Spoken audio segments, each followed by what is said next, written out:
નમસ્કાર દર્શકો, આજના આ ઊંડાણપૂર્વક વિશ્લેષણમાં સૌનું સ્વાગત છે. નમસ્કાર. રોજિંદા જીવનની ભાગદોડમાં આપણે એવા ઘણા રસ્તાઓ પરથી પસાર થઈએ છીએ ને જ્યાં ઘણું બધું આપણી નજર સામે હોય છે છતાં આપણે જોતા નથી. બરાબર છે.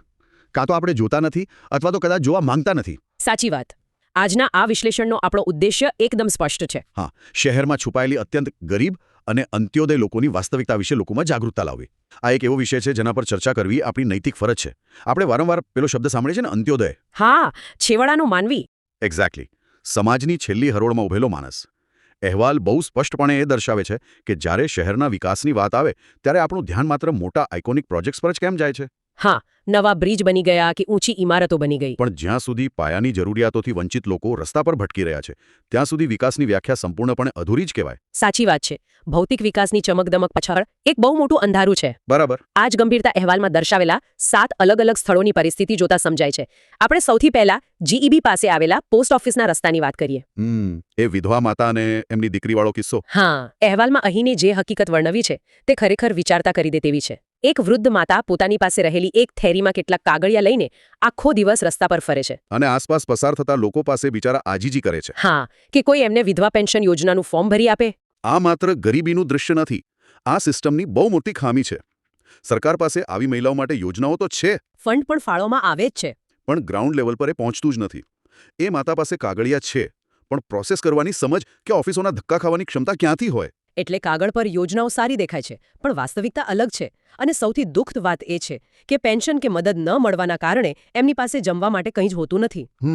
બપોરે 2 વાગ્યા સુધી તેમને રસ્તા પર બેસીને ભીખ માંગવી પડે છે. વિચાર કરો, બપોરના 2 વાગ્યા સુધી ભૂખ્યા પેટે રસ્તા પર બેસવાનું. હા, અને એ પછી જ ઘરે જઈને ક્યાંક એમને થોડું જમવાનું નસીબ થાય છે. આખી સિસ્ટમ આટલી સંવેદનહીન કેવી રીતે હોઈ શકે કે એક વિધવા મહિલાએ પોતાના હકની યોજના મેળવવા માટે ભીખ માંગવી પડે? બિલકુલ. હવે આ તો વૃદ્ધોની વાત થઈ, પણ અહેવાલમાં આગળ જે કોમ્પ્લેક્સ માનવ આશ્રમ પાસેના દ્રશ્યો છે એ વાંચીને તો હું વધુ વિચલિત થઈ ગઈ. પેલી માતા અને 2 વર્ષની બાળકીની વાત ને? હા, અહીં એક માતા પોતાની માત્ર 2 વર્ષની માસૂમ દીકરી સાથે રસ્તા પર જ રહે છે. આખો દિવસ જૂના બસ સ્ટેશન વિસ્તારમાં ભીખ માંગે અને રાત્રે 7 વાગે પાછા કોમ્પ્લેક્સ પાસે આવી જાય. સાચી વાત. 2 વર્ષની બાળકીને તો સુરક્ષિત વાતાવરણ જોઈએ, યોગ્ય પોષણ જોઈએ. એના બદલે એ બાળકી આકરી ઠંડી, ગરમી કે વરસાદમાં, હા, કોઈ પણ ઋતુ હોય, એ ખુલ્લા આકાશ નીચે જ રહેવા મજબૂર છે. આની શારીરિક અસરો તો છે જ, પણ માનસિક અસરો કેટલી ઊંડી હશે એ વિચારો. એનું આખું બાળપણ માત્ર રસ્તાની ધૂળ અને વાહનોના ઘોંઘાટ વચ્ચે જ વીતી રહ્યું છે. અને આ જ સૌથી મોટો ખતરો છે. આવું વાતાવરણ પેઢી દર પેઢી ચાલતી ગરીબીનું સર્જન કરે છે. બરાબર છે. અને આ રહેઠાણની સમસ્યા કોઈ એકલ દોકલ વ્યક્તિ પૂરતી સીમિત નથી રહી હવે. અહેવાલમાં ત્રીજું લોકેશન છે વિસનગર રોડ પર આવેલી એનજી સ્કૂલની સામેનું કોમ્પ્લેક્સ. હા, ત્યાં તો આખો પરિવાર રસ્તા પર વસવાટ કરે છે. 5 સભ્યોનો પરિવાર, માતા પિતા અને 3 બાળકો. એમની પાસે રહેવા માટે કોઈ છત જ નથી. જ્યારે નહીં, ઋતુ ગમે તેટલી ખરાબ કેમ ન હોય, આ 5 લોકોનો આશરો માત્ર એ રસ્તો જ છે. જ્યારે આખો પરિવાર રસ્તા પર રહેતો હોય ત્યારે પ્રાઇવેસી કે શૌચાલય જેવી પ્રાથમિક સુવિધાઓ તો ક્યાંથી જોઈએ? હા, એ લોકોને શહેરીકરણની પ્રક્રિયાએ સાવ હાંસિયામાં ધકેલી દીધા છે. મોટા કોમ્પ્લેક્સ બની ગયા, પણ આ લોકો રસ્તા પર જ રહી ગયા. સાચી વાત. પણ આ બધાની વચ્ચે મને અહેવાલનો ચોથો કિસ્સો બહુ જ વિરોધાભાસી લાગ્યો. મહેસાણાના ગણપતિ મંદિર પાસેના દ્રશ્ય. સામાન્ય રીતે મંદિરો આસ્થાનું કેન્દ્ર હોય છે. હા, લોકો ત્યાં શાંતિ માટે જતા હોય છે, પણ અહેવાલ મુજબ ત્યાં બહાર ભૂખની મજબૂરીના 3 અલગ અલગ દયનીય દ્રશ્યો છે. પહેલું દ્રશ્ય એ છે કે એક માતા પોતાના 2 બાળકોની પેટની ભૂખ મિટાવવા ભીખ માંગે છે. બાળકો નાનપણથી જ હાથ લંબાવતા શીખી રહ્યા છે. અને બીજું દ્રશ્ય એક વૃદ્ધ માતાનું છે. જેઓ જીવન ગુજારવા માટે 2 ટંકના ભોજન માટે ભીખ માંગે છે. અને ત્રીજું દ્રશ્ય એ સૌથી હચમચાવનારું છે. એક વૃદ્ધ દાદા છે જેઓ પોતાના જીવનના અંતિમ શ્વાસ લઈ રહ્યા છે. એમનું શરીર સાથ નથી આપતું છતાં માત્ર પેટનો ખાડો પૂરવા ભીખ માંગવા મજબૂર છે. આ જોઈને એમ થાય કે બાળપણ, યુવાની કે વૃદ્ધાવસ્થા, ત્રણેય તબક્કામાં જો અસ્તિત્વ ટકાવી રાખવા ભીખ જ માંગવી પડે તો એક સમાજ તરીકે આપણે નિષ્ફળ ગયા છે. બિલકુલ નિષ્ફળ ગયા છે. અને દર્શકો, આ સાંભળીને તમને એમ થશે કે શું આપણે આ દૃશ્યોથી ટેવાઈ ગયા છે? હા, કારણ કે 5મું લોકેશન જુઓ, રાધનપુર હાઈવે પર આવેલ સહયોગ. એ તો રોજ હજારો લોકો જોએ છે. અહેવાલમાં અને આર્થિક અસમાનતાનું સૌથી મોટું ઉદાહરણ કયું છે? એક તરફ સહયોગ આગળ મોટા લોકોની લક્ઝુરિયસ ગાડીઓ ઊભી હોય, લાખો રૂપિયાની ગાડીઓ, અને બરાબર એ જ જગ્યાએ એ ગાડીઓની આસપાસ અત્યંત દયનીય સ્થિતિમાં નાના બાળકો ભીખ માંગી રહ્યા હોય. આપણે રોજા જોઈએ છે, ગાડીના કાચ ચડાવી લઈએ છે. આપણે આ અસમાનતાનો સ્વીકાર કરી લીધો છે, જાણે આ સામાન્ય હોય. પણ રિપોર્ટ કહે છે કે આ સામાન્ય નથી. હવે સવાલ એ ઊભો થાય છે કે આનો ઉકેલ લાવવાની જવાબદારી કોની? બરાબર. અહેવાલમાં બાપા સીતારામ રેલવે સ્ટેશનનું જે 6ઠ્ઠું દૃશ્ય છે ત્યાં આ જ કડવો સવાલ ઉઠાવ્યો છે. આ રેલવે સ્ટેશન પર રોજ અત્યંત ગરીબ લોકો આવે છે. કોઈનું પણ હૃદય કંપી જાય એવી એમની સ્થિતિ હોય છે. પણ આ લોકો માટે કામ કોણ કરે છે? સેવાકીય સંસ્થાઓ. હા, સોર્સના મત અનુસાર આ જવાબદારી તો ખરેખર સરકારની છે. આપણે અહીં નિષ્પક્ષ અહેવાલ તરીકે જ આ વાત રજૂ કરી રહ્યા છીએ.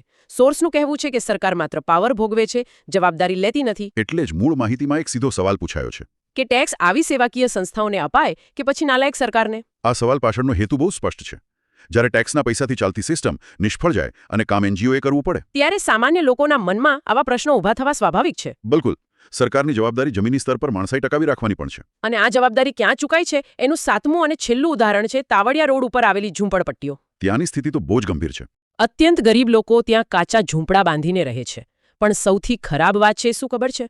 પેલી ખુલ્લી ગટરો ને? હા, એમની બરાબર બાજુમાં જ ખુલ્લી ગટરો અને ગંદુ પાણી છે. રિપોર્ટ કહે છે કે ત્યાં 1 મિનિટ પણ ઊભું ન રહી શકાય એટલી ભયંકર દુર્ગંધ છે. તો સવાલ એ થાય કે શહેરોમાં આઇકોનિક સ્વચ્છતાના મોટા અભિયાનો ચાલે છે.